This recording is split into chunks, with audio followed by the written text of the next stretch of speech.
Bonjour à tous, j'espère que vous allez bien. Aujourd'hui on se retrouve pour une vidéo un peu particulière. Si vous vous souvenez bien, il y a quelques mois de cela, j'avais fait une vidéo critique sur le film La Momie de Stephen Sommers de 1999.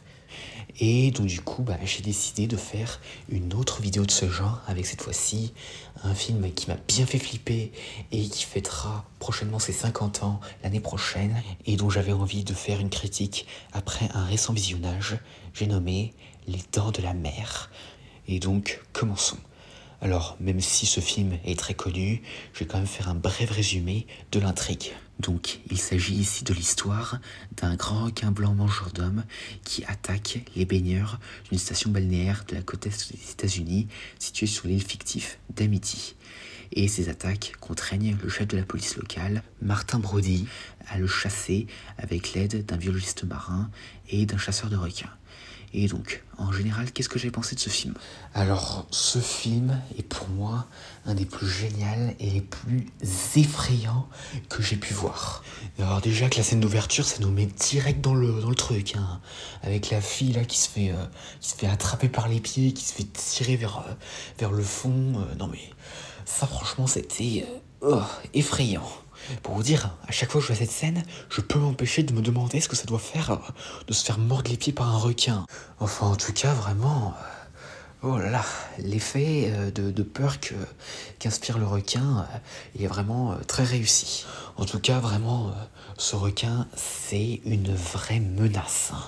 Non mais, franchement, je crois que c'est un des rares films qui fait encore peur de nos jours. Et d'ailleurs, pour l'anecdote, ce film est inspiré de vraies attaques de requins qui a lieu sur la côte des États-Unis au début des années 1900. Et en plus, le mystère, franchement, autour du requin, c'est très réussi. Parce que déjà, on le voit pas, sauf quand il doit vraiment se montrer. Et d'ailleurs, la seule fois qu'on le voit vraiment en entier, c'est à la fin, alors que dans le reste du film, on voit littéralement soit son aileron, soit sa queue, voire même rien du tout. Et donc, à part ça, vraiment, voilà, le mystère autour de ce requin, c'est vraiment réussi. Et d'ailleurs, le requin, quand il apparaît, il fait assez réaliste pour l'époque, même si c'est un animatronique. Même si à certains moments, ça se voit un peu trop que c'est un animatronique. Par exemple, pendant la scène finale, quand il ouvre sa bouche sur la cage et tout. Enfin, là, clairement, on voit que c'est un animatronique. Mais en tout cas, si on enlève ça, j'ai vraiment l'impression que c'est un vrai requin. Et la musique en plus qui accompagne chaque moment où le requin approche, oulala, franchement c'est assez flippant. Et d'ailleurs pour l'anecdote, c'est inspiré d'une musique encore plus flippante, à savoir le thème du chasseur dans le film d'animation Bambi. Oui, ça m'a surpris moi aussi quand j'ai appris ça. Mais en écoutant ces deux musiques, on peut clairement voir qu'il y a eu de l'inspiration. Je vous laisse les écouter de votre côté. Enfin, en tout cas, vraiment, ce requin, c'est un des meilleurs antagonistes du cinéma. Et vraiment, la peur qu'il inspire, encore une fois, elle est vraiment wow.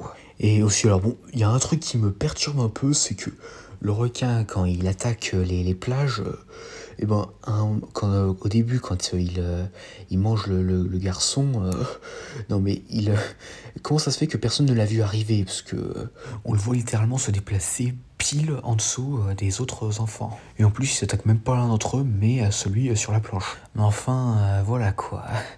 C'est un peu bizarre qu'il choisisse seulement le garçon sur la planche et non pas des proies assez plus faciles à attraper. Mais bon. Et pour les personnages humains, alors là, clairement, on peut avoir peur pour eux, là. Surtout pour les plus jeunes, hein, que ce soit les enfants de Brody ou les jeunes qui se font attaquer au début sur la plage, et notamment le jeune là, qui se fait manger par le requin. Et enfin vraiment, voilà quoi. Et pour le reste des personnages, alors déjà, Brody, au début je trouvais qu'il montrait pas assez d'émotion, mais plus le film avançait, plus j'ai commencé un peu à l'apprécier, même si je trouve qu'ils auraient pu lui donner un petit peu plus. Alors pour le scientifique qui l'accompagne, j'ai oublié son nom, ça je m'excuserai. Eh bien franchement, il est pas mal. Et d'ailleurs, j'ai eu la même réaction que lui quand j'ai découvert le cadavre dans la coque du navire. Oh là là, j'ai sursauté à ce moment-là. Surtout avec la musique, hein. Non mais et en plus ce corps blanc avec les yeux là, oh là là. Et pour Quint, alors franchement j'adore quand il apparaît pour la première fois, quand il fait grincer ses doigts sur le tableau là. Bon, je me demande comment il a pu faire ça, étant donné qu'il avait pas l'air d'avoir des doigts, enfin plutôt des ongles assez longs. Et franchement, là, il a du charisme, là. Et pour sa mort, oh là là, surtout comment il crache du sang, là, oh là là.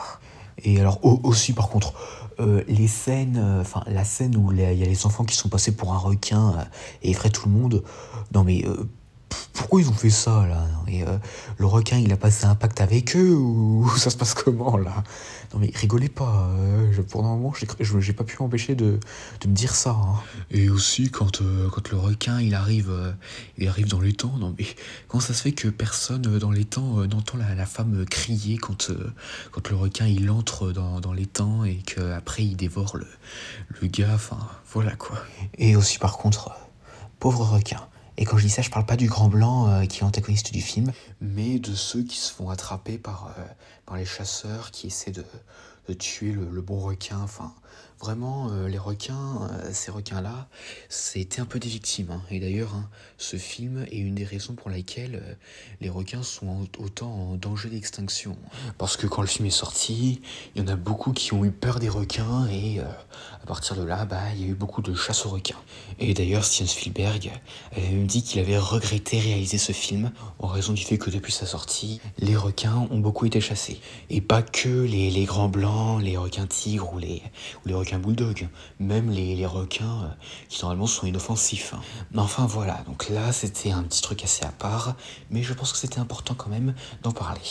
Et donc à part ça, Les Dents de la Mer, un excellent film, et c'est notamment grâce à ce film-là que Steven Spielberg a littéralement explosé au cinéma, hein, parce que après il a sorti les films comme E.T., Indiana Jones, Jurassic Park, Ready Player One. Enfin, Les Dents de la Mer, c'est vraiment un des films qui a déclenché la réputation de Steven Spielberg comme on la connaît aujourd'hui. Et donc à part ça, voilà, c'est tout ce que j'ai à dire concernant Les Dents de la Mer. J'espère que cette vidéo vous aura plu, n'hésitez pas à me dire ça dans les commentaires et à la prochaine.